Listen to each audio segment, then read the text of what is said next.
Viewers, Coca পণ্ডিত unique চ্যানেলে আপনাদের স্বাগতম।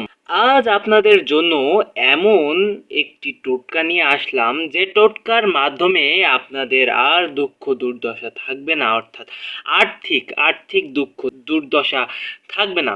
তো আজ আপনারা দেখতে পাচ্ছেন নিচে, অর্থাৎ আপনাদের সামনে দেখতে পাচ্ছেন, নিচে আপনারা দেখতে পাচ্ছেন যে এখানে একটি পাতা রয়েছে। আসলে এই পাতাটি হলো তুলসী পাতা, যা আমি আগের ভিডিওতেও তুলসী পাতার একটি টোটকা বলেছি।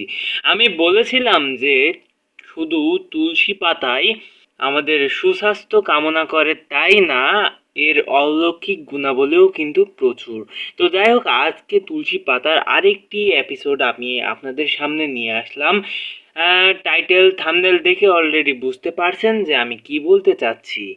আসলে আমাদের দুঃখ দুর্দশা অনেকেরই যায় না, আমরা জানি এই বিষয়টা।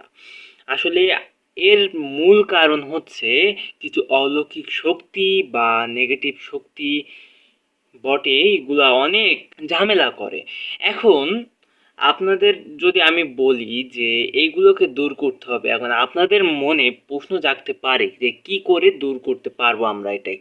তো যাই হোক, আমি আপনাদের চিন্তা করা লাগবে না, আমি আপনাদের এমন একটি টোটকা বলে দেব। এই টোটকার কারণে আপনাদের দুঃখ দুর্দশা আস্তে আস্তে সরে যাবে। আসলে এইটা যদি করতে থাকেন, এটা কিন্তু খুবই আস্তে আস্তে হবে। এখন যদি আপনি হুট করে পাইতে চান, কিন্তু এটাই হবে না। আসলে পৃথিবীতে কোনো জিনিসই হুট করে হয় না, কিছু অপেক্ষা ধৈর্য লাগে। ধৈর্য না হলে আপনি কিছুই পারবেন না। তো যাই হোক, আসুন আমরা আমাদের ভিডিওর ভিতরে ঢুকে যাই, কি দিয়ে কি করতে হবে। আপনাদের এই কাজটি করতে হবে প্রতি শুক্রবার রাতে। তো প্রতি শুক্রবার রাতে আপনি এই তুলসী পাতা আপনি ছিঁড়ে আনবেন।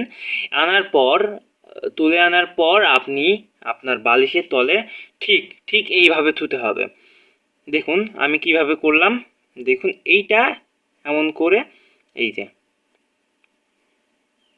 এখানে আপনারা একটি পিনও মেরে নিতে পারেন, সমস্যা নাই। তবে এইভাবে আপনার বালিশের তলে থুয়ে দিতে হবে। দীর্ঘ 1 সপ্তাহ থুয়ে দিয়ে শুক্রবার রাতে যে সময়ে আপনি এটি থুয়েছেন ঠিক সেই সময় এটি তুলে ফেলাতে হবে। তুলে ফেলিয়ে আবার নতুন পাতা দিতে হবে। তো নতুন পাতা দেওয়ার পর আপনার কি করতে হবে, আপনার করতে হবে পরবর্তী সপ্তাহ পর্যন্ত আবার অপেক্ষা করা। পরবর্তী সপ্তাহ চলে গেলে আবার একই নিয়মে আপনি এই পাতা তুলবেন, আবার নতুন পাতা দিবেন। তো এই নতুন পাতা দেওয়ার পর আপনি এইভাবে 3 সপ্তাহ করবেন। 3 সপ্তাহ করার পর পরের সপ্তাহে আপনি বিরতি দিবেন, এবং পরের সপ্তাহে বিরতি দেওয়ার পর আবার পরের সপ্তাহ থেকে পরপর 3 সপ্তাহ একই নিয়মে করবেন, আবার পরের সপ্তাহে বিরতি দিবেন। এইভাবে আপনারা রোজ করতে থাকবেন। আশা করি খুবই শীঘ্রই আপনারা সুফল পাবেন। আসলে আমরা যেটা বলতে চাই যে আপনারা অনেকেই মনে করেন যে এসব হয় না, হ্যান ত্যান। আসলে আপনাদের তো ধৈর্য নাই, ধৈর্য না হলে কিন্তু হবে না, ধৈর্য ধরে এসব করতে হবে। আশা করি আপনাদের আমাদের এই ভিডিও ভালো লেগেছে। এই ভিডিও যদি ভালো লেগে থাকে তাহলে আমাদের চ্যানেলটি সাবস্ক্রাইব করবেন এবং আমাদের পাশেই থাকবেন। একটি কমেন্টস করবেন, লাইক করবেন। ধন্যবাদ আমাদের সকল ভিউয়ার্সকে।